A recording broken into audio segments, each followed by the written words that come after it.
Anthu ambiri dzulo ndi lero akhala akung'ong'oza masamba a mchezo monga Facebook, Twitter ndi ngakhalenso Instagram.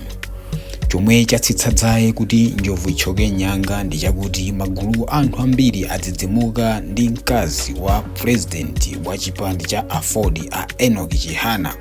Anthu akunena kuti mkazi ndi wokongola kwambiri ndipo sakukhalana ndi maonekedwe a Enock Chihana.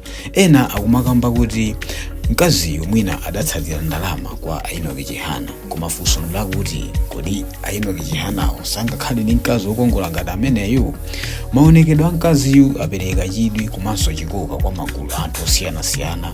Mkaziyo akuti ndi onyezimira ndithu ndi wothwanima, ndipo anthu akudabwa kuti kodi zidatheka bwanji kuti mkaziyo apezeke kwa njonda na malamba ameneyoyo. Mkaziyo anaoneka limodzi dzulo ndi Enock Chihana kumulakwalo omwe mwambo omwe alomwe amakumbukira chikhalidwe chawo dzulo kwacho ndi kumulanje, ndipo ojambula anajambula zithunzi zooneka bwino ndithu.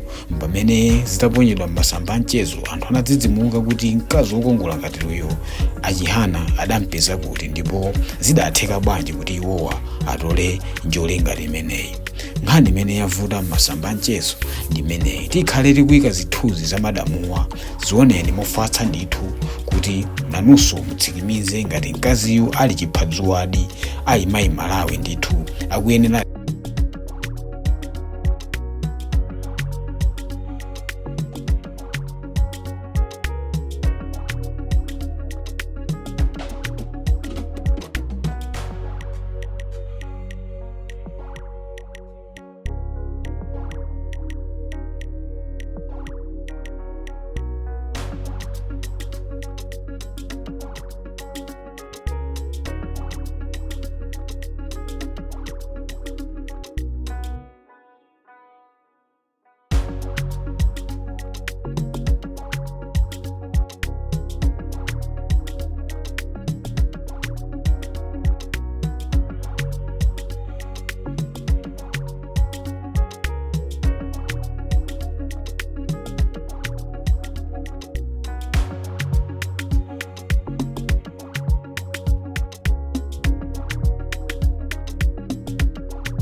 chimenecho ndiye chiphadzuwa cha Enock Chihana, nyenyezi yeniyeni imene situfunika kuti tulozerane chifukwa aliyense akuiona.